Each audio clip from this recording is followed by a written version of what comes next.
नमस्कार, आप देख रहे हैं जानकारियों से समृद्ध हमारा ये कार्यक्रम कृषि दर्शन। इस कार्यक्रम के जरिए हम कोशिश करते हैं कि कृषि और इससे जुड़े सह व्यवसायों या वैकल्पिक व्यवसायों से जुड़ी नवीनतम जानकारियां आपसे साझा कर सकें। वैकल्पिक व्यवसायों की जब हमने बात की है तो वर्तमान समय में फूलों की खेती बड़े जोर शोर से हो रही है, क्योंकि पूरे साल भारत में त्यौहार मनाए जाते हैं और फूलों का प्रयोग बड़े पैमाने पर होता है, कई बार सजावट के लिए तो कई बार पूजा के लिए। तो ऐसे में फूलों की खेती से कैसे हम ले सकते हैं लाभ, इसके बारे में करेंगे कार्यक्रम की आज की कड़ी में बात अपने विशेषज्ञ से। लेकिन उससे पहले डालेंगे नजर अपने पहले सेगमेंट खबरें खेती की पर।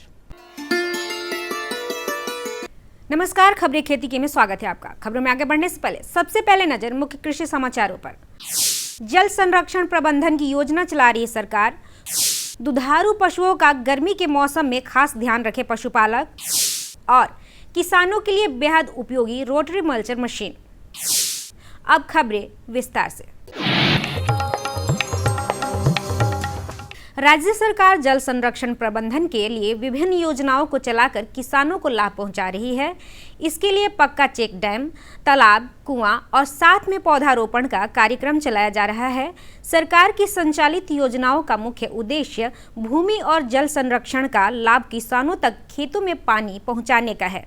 विशेष जानकारी भूमि संरक्षण निदेशालय के सहायक निदेशक डॉक्टर नितेश कुमार से। इन योजनाओं का मुख्य उद्देश्य भूमि और जल संरक्षण के लेकर के है, जिसके लिए विभिन्न तरह के हम लोग गतिविधियां परियोजना क्षेत्र के अंतर्गत लाते हैं, जिसमें हम लोग पक्का चेक डैम, तालाब, कुआं, सील डिटेंशन डैम, पौधारोपण इत्यादि का कार्य करते हैं। पशुपालक भाई बहनों, आप दुधारू पशुओं को गर्मी से बचाने की पूरी कोशिश करें, क्योंकि इससे आपके पशु प्रभावित हो सकते हैं। इसके लिए आवास प्रबंधन करें और सुबह शाम अपने पशुओं को अवश्य नहलाएं। इसके अलावा हरे चारे की व्यवस्था अवश्य करें। किसान भाई बहनों, अभी आप लोग देख रहे हैं वर्षा सही समय से नहीं हो रही है, और हम लोग जो पूर्वी क्षेत्र में रहते हैं जहां धान और सब्जियों का उत्पादन बड़े पैमाने पर होता है, इसलिए खरीफ के मौसम में धान के अलावा सब्जियों की खेती में भी जल प्रबंधन का विशेष ध्यान रखा जाना चाहिए। पानी के संतुलित उपयोग के लिए यदि आप स्प्रिंकलर पद्धति को अपनाते हैं तो काफ़ी उचित मात्रा में आपके पौधों को जल मिल जाएगा और उत्पादन भी बेहतर होगा। राज्य में मखाना की खेती पर केंद्र और राज्य सरकार विशेष ध्यान दे रही है, जिसका कारण है घरेलू और अंतर्राष्ट्रीय बाजार में इसकी प्रचुर मांग। किसानों के फसल उत्पादन में वृद्धि के साथ साथ मुनाफा भी अधिक हो सके, इसके लिए तरह तरह के तकनीक और प्रभेदों पर शोध जारी है। मखाना का बेहतर उत्पादन के लिए आप बिहार कृषि विश्वविद्यालय से विकसित की हुई प्रजाति सबौर मखाना वन लगाएं और अच्छा उत्पादन प्राप्त करें। इसकी उपज क्षमता अधिक है और गुणवत्ता भी बेहतर है। मखाने के बारे में तो आप सभी लोग अच्छी तरह से जानते हैं। इसकी पहचान ड्राई फ्रूट्स के रूप में की जाती है। वहीं कई लोग इन्हें फॉक्स नट या लोटस सीड के नाम से भी जानते हैं। इसमें पाए जाने वाले पोषक तत्वों के कारण यह सेहत के लिए काफ़ी फायदेमंद होता है। वहीं बात करें मखाना उत्पादन की, तो कृषि मंत्रालय के अनुसार विश्व का लगभग 90% मखाना उत्पादन अकेले बिहार के मिथिला क्षेत्र में होता है। इसके उन्नत प्रभेदों का प्रयोग कर उत्पादक ज़्यादा से ज़्यादा लाभ ले सकते हैं। इनमें से कुछ प्रमुख है स्वर्ण वैदेही मखाना। यह मखाना अनुसंधान केंद्र द्वारा विकसित की गई एक ऐसी किस्म है जिसकी उत्पादन क्षमता अधिक है और यह कम समय में तैयार हो जाती है। सबौर मखाना यह भी एक उन्नत किस्म है जिसे बिहार कृषि विश्वविद्यालय द्वारा विकसित किया गया है और अन्य बिहार कृषि विश्वविद्यालय द्वारा विकसित अन्य किस्मों के बारे में अपने ज़िले के कृषि विज्ञान केंद्र या प्रगतिशील किसानों से सलाह ले सकते हैं। सफलता की इस महत्वपूर्ण कड़ी में आज हमसे जुड़ रहे हैं ग्राम फरीदपुर जिला वैशाली के प्रगतिशील किसान चिरंजीव कुमार। ये अपने खेतों में खीरा की खेती कर अच्छा उत्पादन ले रहे हैं। इनका कहना है कि 3 कट्ठा में खीरा की उत्पादन करके लागत मूल्य से अधिक मुनाफा हो रहा है। आइए सुनते हैं उनकी सफलता की कहानी उनकी ही जुबानी। मैं अभी खीरा के खेत में हूँ। मैं 3 कट्ठे में खीरा लगाया हुआ हूँ और इसमें लागत 500 रुपये आए होंगे सीड्स में, और अभी मेरा 45 से 50 दिन का हो गया है खीरा। अच्छा खासा फलन भी आ रहा है। पर डे इसका प्रोनिंग तुराई हो रहा है और इसमें 2 गुना मुनाफा भी मिल रहा है। रोटरी मल्चर एक मजबूत और विश्वसनीय उपकरण है जिसे धान के भूसे, गन्ने के कचरे और मक्के के तने जैसे फसल अवशेषों को खत्म करने के लिए डिजाइन किया गया है। यह खेत में बचे अवशेषों को छोटे छोटे टुकड़ों में काटता है और उन्हें पूरे खेत में फैला देता है। ये कटे हुए कण बायोमल्च के रूप में कार्य करते हैं जो विशेष रूप से गन्ने और जीरो टिलेज बुआई के लिए फायदेमंद होते हैं। रोटरी मल्चर अवशेषों के अपघटन को तेज करता है और उन्हें हरी खाद में बदल देता है जो मिट्टी की जैविक संरचना और उर्वरकता को बढ़ाता है। अब जानते हैं क्या है आज का मंडी भाव। आइए अब चलते हैं बाजार समिति आलू प्याज मंडी पटना, जहां जानेंगे आलू और प्याज के ताज़ा भाव इस प्रकार रहे। लाल आलू 1800 रुपये प्रति क्विंटल, सफ़ेद आलू 1500 रुपये प्रति क्विंटल और लोकल प्याज 2000 रुपये प्रति क्विंटल। अब समय है मौसम पूर्वानुमान का।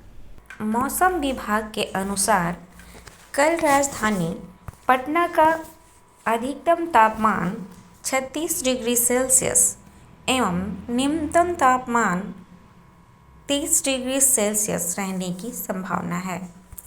खबरें खेती की में अभी आपने नजर डाली बाजार के भावों पर, यानी कि मंडी भावों पर, लिया अपने जायजा मौसम के मिजाज का, जाना अपने नवीनतम तकनीकों और उपकरणों के बारे में, और साथ ही साथ आपने सुनी अपनी ही एक सफल साथी के सफलता की कहानी। हमारी कोशिश होगी कि अगले कुछ एपिसोड्स में आपके सफलता की कहानी हम आपके दूसरे साथियों तक पहुंचा सकें। चलिए कार्यक्रम में जानकारियों के सिलसिले को फिलहाल बढ़ाते हैं आगे, और फूलों की खेती के बारे में हमने बात की थी कार्यक्रम की शुरुआत में। फूलों में खास तौर पर अगर हम बात करें तो गेंदे की खेती बड़े पैमाने पर हमारे देश में होती है, बाजार में इसकी मांग भी बड़े पैमाने पर होती है। तो गेंदे की व्यावसायिक खेती कैसे हम करें और कैसे इसका मूल्य संवर्धन किया जा सकता है, इसके बारे में अब जानते हैं अपने विशेषज्ञ से इस भेंट वार्ता के जरिए।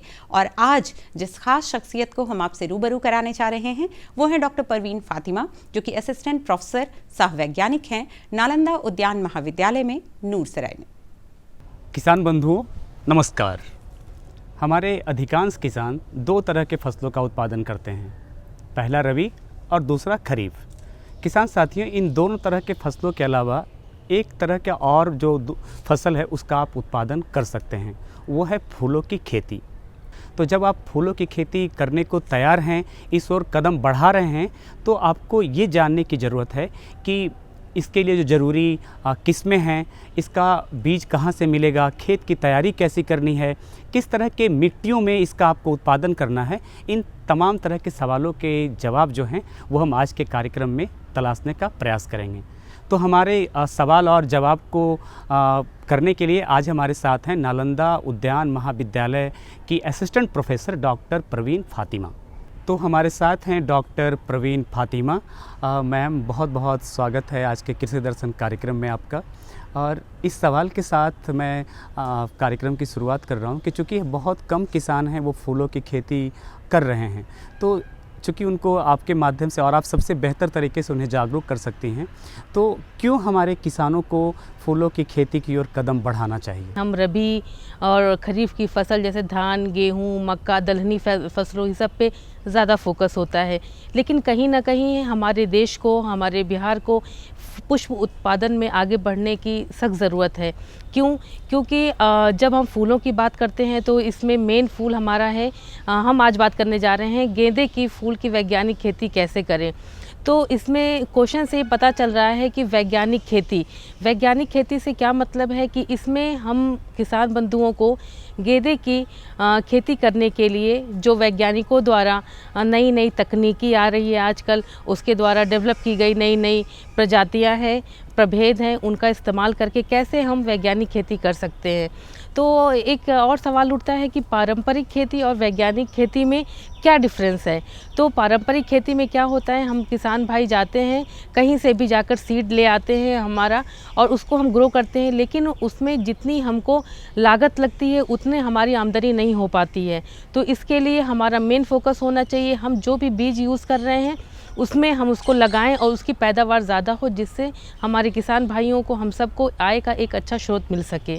अब प्राथमिक बात करने के बाद मैम जो मूल बात है कि जैसे हमारे किसान चूँकि वो रबी और अभी तक खरीफ के कर रहे थे, जब उन्हें फूलों की खेती करने के बात आती है तो उनके दिमाग में ये आता है कि इसका बीज कहाँ मिलेगा, वो सरकारी संस्थान में जानी चाहिए। और दूसरी बात ये कि किस तरह के प्रभेद का चुनाव करें, इसके अच्छे प्रभेद का कौन है वो हमारे किसानों। गेंदा एक बहुवर्षीय पौधा है। इसकी खेती साल भर में 3 बार होती है। तीनों सीज़न में हम, सर्दी, गर्मी, बरसात, तीनों सीज़न में हम इसकी खेती करते हैं। मोस्टली हम इसकी वैरायटी यूज़ करते हैं, वो है अफ्रीकन मेरीगोल्ड और फ्रेंच मेरीगोल्ड। इसमें क्या है, हमारे भारतीय कृषि अनुसंधान संस्थान न्यू दिल्ली द्वारा इसकी बहुत सारी प्रजातियां इसमें डेवलप की जा चुकी हैं, विकसित की जा चुकी हैं। इसमें हैं पूसा नारंगी गेंदा, पूसा बसंती गेंदा, पूसा अर्पिता। ये बहुत ही एक अच्छी वैरायटी है जो कि ये ईल्ड अच्छी, पैदावार अच्छी देती है। मैम आपकी बात को मैं आगे बढ़ाता हूँ, और जो आगे मेरा सवाल है कि ठीक है, अब उन्होंने बीज भी का वैरायटी भी चयन कर लिया, लेकिन जो मैंने शुरू में कहा कि उन्हें किस तरह के मिट्टी का चुनाव करना चाहिए, और जैसे है ना कि एक खेती की तैयारी वो किस तरह करें। वो गेंदे की खेती करने के लिए सबसे पहले मुख्य चीज़ होती है कि हम इसका बीज कहाँ से लें। तो हमें किसान भाइयों इस बात का ध्यान रखना चाहिए कि हम जहाँ प्रमाणित जगहों से हम इसका सीड लें, जैसे कि कृषि विज्ञान केंद्र हो गए वहाँ से, और हमारे यहाँ बहुत सारे किसान मेले लगते हैं, प्लस आपके आसपास जो कृषि विभाग है वहाँ से जाकर आप सीड लीजिए। अब सीड लेने के बाद उसको लगाना कैसे है, तो सबसे पहले सीड का ट्रीटमेंट किया जाता है। मतलब कि क्या करना है कि इसके गेंदे के सीड को हम गुड़ के घोल में, ठंडे घोल में इसको हम डालते हैं, और इसमें 3% एजोस्पाइरुलम नाम का हम एंटी फंगल कंपाउंड यूज़ करते हैं, जिसमें कि फर्दर इसमें कोई बीमारी होने के चांसेस नहीं होते हैं। प्रवीण जी, जो हमारे नए किसान आपको देख रहे होंगे, उनके जहन में एक सवाल अमूमन आ रहा होगा कि ये जो भी फूलों गेंदा की वो खेती कर रहे हैं, तो कितने दिन बाद ये फसल तैयार हो जाता है। और सबसे महत्वपूर्ण बात ये कि चूँकि अभी गर्मी का वक्त आ रहा है, और इस सीज़न में अगर वो इसकी खेती कर रहे हैं तो सिंचाई कितनी बार देनी है या कितने अंतराल के बाद देनी है, कोई उर्वरक भी देना पड़ता है इसमें। गेंदे की फूल की खेती में सिंचाई एक बहुत ही महत्वपूर्ण भूमिका निभाता है। जैसे कि जब हम गर्मियों में इसकी खेती करते हैं तो इसमें 4 से 5 दिन के अंतराल पर इस पर सिंचाई की ज़रूरत होती है, और सर्दियों के मौसम में 7 से 8 दिन पे इसमें सिंचाई की ज़रूरत होती है।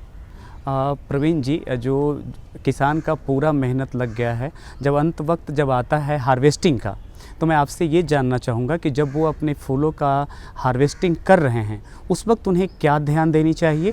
और एक बात और कि जो इसमें बात है कि वैल्यू एडिशन, इसका कुछ औषधीय गुण भी है, तो इसका भी वो इस्तेमाल करके ये कहीं बेच सकते हैं या इसका कहीं उपयोग है इसका। जैसा कि अभी आपने गेंदे की तुड़ाई की बात की, तो गेंदे की तुड़ाई एक बहुत ही अहम भूमिका निभाती है, क्योंकि हमारा मेन मकसद क्या होता है कि गेंदे की खेती तो हमने कर लिया, उसको मार्केट तक फ्रेश और एक अच्छे फॉर्म में कैसे लेकर जाना है, ये बहुत ही इम्पॉर्टेंट है। तो गेंदे की तुड़ाई करते टाइम हमें कुछ बिंदुओं का ध्यान देना चाहिए। जैसे कि गेंदे की तुड़ाई करने से पहले इसकी खेत में अच्छी तरह पहले सिंचाई की जाती है, और उसके 2-3 दिन के बाद जब फूल हमारे पूरे खुल जाते हैं तब उसकी तुड़ाई करते हैं, और तुड़ाई हमेशा शाम के टाइम करनी चाहिए।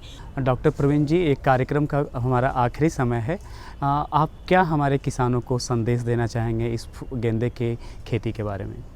जैसा कि हम सभी जानते हैं कि अगर हम पुष्प की बात करते हैं तो उसमें गेंदे का फूल हमारे भारतवर्ष में एक बहुत ही अहम भूमिका निभाता है। जैसे कि शादी ब्याह हो गया, सजावटी कार्यक्रम में, पूजा पाठ में, हर जगह इसकी मांग होती है। तो इसकी मार्केट में, बाज़ार में इसकी मांग भी बहुत ज़्यादा होती है। तो हम सभी को ये ध्यान देना चाहिए और इसकी तरफ आगे आकर इसकी खेती करना चाहिए। और इससे क्या होगा कि कम लागत में हमको एक अच्छा मुनाफा मिलेगा, जिससे कि हमारा देश के साथ साथ हमारा बिहार भी पुष्प उत्पादन में आगे बढ़कर आएगा। डॉक्टर प्रवीण जी, आज आप कार्यक्रम में आई और हमारे किसानों को इस ओर जागरूक किया कि उन्हें फूलों की खेती करनी चाहिए और ख़ासकर गेंदे की। आप कार्यक्रम में आई, इसके लिए बहुत बहुत धन्यवाद। गेंदे की व्यावसायिक खेती की ये जानकारियां आपके लिए लाभदायक हों, हम ये उम्मीद करेंगे। बने रहिए कार्यक्रम में हमारे साथ, क्योंकि जानकारियां अभी बहुत सारी हैं बाकी। लेकिन बारी है एक छोटे से ब्रेक की। हर जोखिम से निकल कर फसल आए, सुरक्षित हो जाए। फसल बीमा से हर किसान अब आत्मनिर्भर हो जाए। अब सूखा पड़े या बाढ़ आ जाए, कोई डर नहीं। अब ओले पड़े या कीट पतंगे फसल खा जाए, कोई फिक्र नहीं। अब कैसी भी आपदा हमारी फसल पे आ जाए, क्षति होने पर हमारे दावों का उचित भुगतान मिलता है, क्योंकि हमने लिया है प्रधानमंत्री फसल बीमा। बुआई से फसल कटाई तक हर जोखिम का दावा, न्यूनतम प्रीमियम पर अधिकतम भुगतान का वादा। योजना से हर साल जुड़ रहे हैं 5 करोड़ से ज्यादा किसान। अब आपकी है बारी। नजदीकी कृषि कार्यालय, सहकारी समिति, बैंक शाखा, अधिकृत बीमा कंपनी या जन सेवा केंद्र में स्वेच्छा से करा सकते हैं पंजीकरण। फसल बीमा पोर्टल या फसल बीमा ऐप द्वारा भी किया जा सकता है पंजीकरण। प्रधानमंत्री फसल बीमा योजना, आपकी फसलों का संपूर्ण सुरक्षा कवच। कृषि एवं किसान कल्याण मंत्रालय, भारत सरकार। ब्रेक के बाद एक बार फिर से आपका बहुत बहुत स्वागत है कार्यक्रम कृषि दर्शन में। वर्तमान समय में बहुत प्रगति हो चुकी है, रसायनों का बहुत प्रयोग होने लगा है। लेकिन रसायनों के प्रयोग से हमें तुरंत लाभ तो मिलता, लेकिन बाद में इसका खामियाजा मृदा के स्वास्थ्य पर पड़ता है और जो गुणवत्ता है फसल की वो भी बुरी तरह से प्रभावित होती है। ऐसे में वर्तमान समय की मांग है प्राकृतिक खेती। तो प्राकृतिक खेती यानी नेचुरल फार्मिंग के बारे में अब जानते हैं इस सरकारी योजना से जुड़ी फीचर फिल्म के जरिए। तो आइए देखते हैं इसे।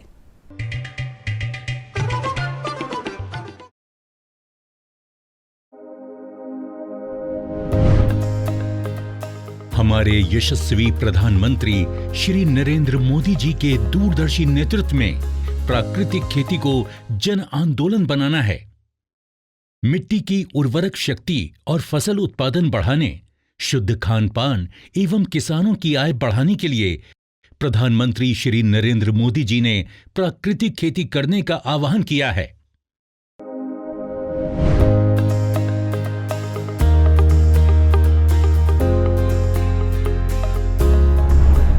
मातृभूमि पुत्रोहम पृथ्व्या, अर्थात धरती हमारी माता है और हम उसके पुत्र।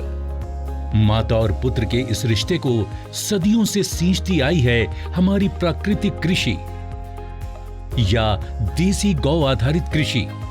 प्राकृतिक कृषि का अर्थ है बिना रसायन और बाहरी आदानों के प्राकृतिक संसाधनों का खेती के साथ समन्वय।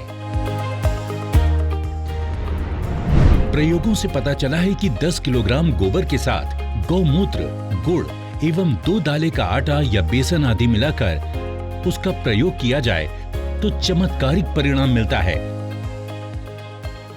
जिसका नाम रखा गया है जीवामृत।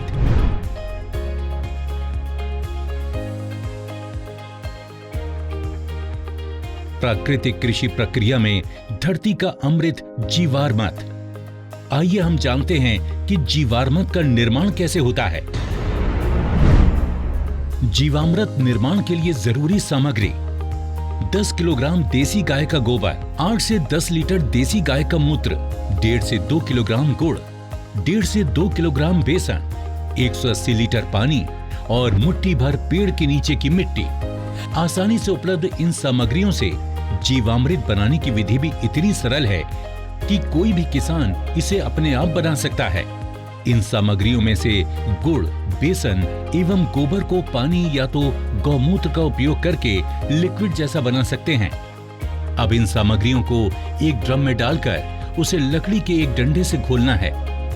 ठीक से घोलने के बाद जीवामृत बनने के लिए 2 से 3 दिन तक छाया में रख देना है। प्रतिदिन सुबह और शाम घड़ी की सुई की दिशा में लकड़ी के डंडे से 2 मिनट तक इसे घोलना है और जीवामृत को बोरे से ढक देना है। ये जीवामृत जब सिंचाई के साथ खेत में डाला जाता है तो भूमि में जीवाणुओं की संख्या अविश्वसनीय रूप से बढ़ जाती है और भूमि के रासायनिक व जैविक गुणों में वृद्धि होती है। जीवामृत को महीने में 2 बार या 1 बार उपलब्धता के अनुसार 200 लीटर प्रति एकड़ के हिसाब से सिंचाई के पानी के साथ देना चाहिए। फलों के पेड़ों के पास दोपहर 12 बजे जो छाया पड़ती है, उस छाया के पास प्रति पेड़ 2 से 5 लीटर जीवामृत भूमि में महीने में 1 बार या 2 बार गोलाकार में डालना चाहिए। इससे मिट्टी स्वस्थ बनती है और फसल भी उतनी ही बेहतर मिलती है। इससे किसान के मित्र माने जाने वाले केंचुओं की संख्या बढ़ती है। प्राकृतिक कृषि में गहरी जुताई की भी जरूरत नहीं होती है। इतना ही नहीं, प्राकृतिक कृषि भूमिगत जल को भी बढ़ाती है। इस प्रक्रिया से मुख्य फसलों के साथ सहयोगी फसलों को भी बोया जा सकता है। घन जीवामृत का ही सूखा हुआ स्वरूप है, जिसे फसल बोने से पहले जमीन में मिलाया जाता है।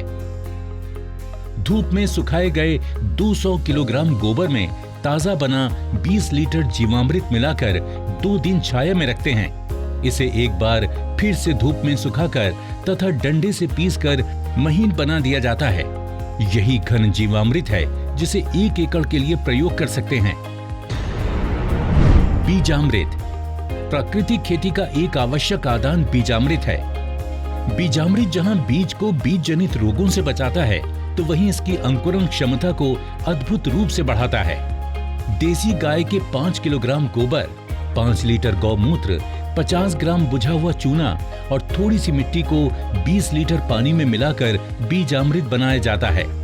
एक रात रखने के बाद इसमें 100 किलोग्राम बीज का संस्कार किया जाता है। इससे 1 दिन बाद संस्कारित बीज बुआई के लिए तैयार हो जाता है। आच्छादन प्राकृतिक खेती का एक महत्वपूर्ण नियम है। खेती वाली सारी भूमि को फसल अवशेष से या छोटी अवधि की अंतर फसलों से पूरा ढक दिया जाता है। आच्छादन भूमि में नमी बनाए रखता है तथा वातावरण से नमी को खींचकर खेती हेतु पानी की खपत को भी अद्भुत रूप से घटाता है। जीवाणुओं एवं केंचुओं की गतिविधियों को बढ़ाता है, खरपतवार को नियंत्रित करता है तथा अंत में विघटित होकर जमीन से कार्बन उत्सर्जन को रोककर भूमि की जैविक कार्बन क्षमता को बढ़ाता है। वापसा इस कृषि विधि में वापसा निर्माण भी एक महत्वपूर्ण प्रक्रिया है, जिससे भूमि में हवा एवं नमी का बराबर संतुलन बनाए रखा जा सकता है। अग्निअस्त्र प्राकृतिक कृषि विधि केवल भूमि की उत्पादन क्षमता को ही नहीं बढ़ाती है, बल्कि कीट एवं बीमारियों की रोकथाम के लिए भी एक प्रभावी विकल्प प्रदान करती है। फसलों पर कीट पतंगों की रोकथाम के लिए स्थानीय वनस्पति पर आधारित सस्ता तथा किसान के खेत में बनने वाला ही आदान है अग्निअस्त्र। 5 किलोग्राम नीम या अन्य स्थानीय पौधा जिसे गाय नहीं खाती, उसके पत्ते, 20 लीटर देसी गाय का मूत्र, 500 ग्राम तंबाकू पाउडर, 500 ग्राम हरी मिर्च तथा 50 ग्राम लहसुन के पेस्ट को मिलाकर धीमी आंच में उबालकर 48 घंटे के लिए रखा जाता है। सुबह शाम 2-2 मिनट के लिए घोलें। इस घोल का 6 लीटर प्रति 200 लीटर पानी में मिलाकर 1 एकड़ में छिड़काव करें। नीमास्त्र, ब्रह्मास्त्र, दशपर्णी अर्क इत्यादि भी कीट पतंगों की रोकथाम के लिए उपयोग में लाए जाते हैं। इस तरह खट्टी लस्सी, कंडित, सौठास्त्र इत्यादि प्रभावी रूप से विभिन्न बीमारियों के निवारण के लिए प्रयोग में लाए जाते हैं। तो देखा आपने कितना आसान है प्राकृतिक खेती करना हम किसानों के लिए। इससे न केवल हमारे स्वास्थ्य बल्कि हमारी भूमि के साथ साथ आसपास के वातावरण को भी लाभ मिलता है। एक एक किसान आत्मनिर्भर बने, और ऐसा तभी हो सकता है जब अप्राकृतिक खाद और दवाइयों के बदले हम मां भारती की मिट्टी का संवर्धन गोवर्धन से करें, प्राकृतिक तत्वों से करें। हर देशवासी हर चीज के हित में, हर जीव के हित में प्राकृतिक खेती को हम जन आंदोलन बनाएंगे। मेरा नाम सत्या है। मैं मेरे 150 पौधा है जिसमें मैं प्राकृतिक खेती की अब स्प्रे कर रही हूँ। अगर जहरीली स्प्रे हम दुकानों से खरीद के करते थे तो उससे हमारे खर्चा ज़्यादा आता था, पैसा भी ज़्यादा लगता था, और इसमें हमारे को खर्चा भी कम है और फल भी अच्छा बन रहा है, जिसके लिए हमें यूरिया डालने की कोई ज़रूरत नहीं है अभी इसमें। पहले सर अगर 5000 का खर्चा हमारा आता था स्प्रे का, तो अभी हमारा 500 का भी शायद खर्चा नहीं आया है। इसलिए मैंने अपने बगीचे से शुरू करा है, पर इस साल मैं सबको बता रही हूँ कि आगे के लिए आप ही जो मैंने किया है अपने बगीचे में, आप ये स्प्रे करके देखो। दिल खुश हो जाता है सर, जब अपनी फसल इस तरह से अच्छे से आए तो दिल भी खुश हो जाता है सर। और मेरी लोकल वैरायटी हाइब्रिड और एक ही दिन लगाया था।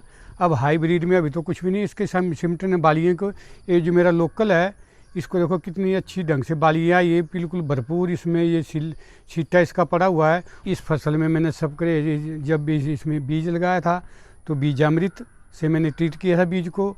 उसके बाद जीवामृत जो हमारे देसी गाय का गोबर गौमूत्र से हम तैयार करते हैं, उसी की स्प्रे इसमें करता हूँ।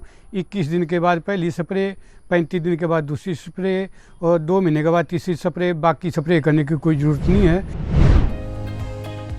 तो किसान भाइयों और बहनों, आप भी इन किसानों की तरह प्राकृतिक खेती अपनाइए और अपने जीवन में लाभ, खुशी और समृद्धि पाइए। प्राकृतिक कृषि, आत्मनिर्भर भारत के आत्मनिर्भर किसान की खुशी।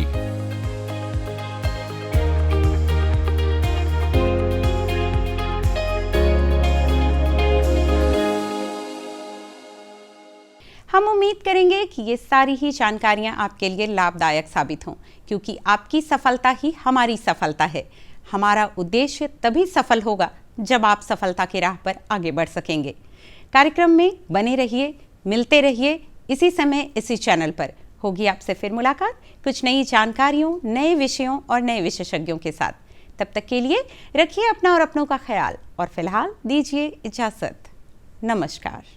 हमारा पता है कृषि दर्शन, कमरा नंबर 203, द्वारा केंद्र निदेशक, दूरदर्शन केंद्र पटना, फ्रेजर रोड, पटना।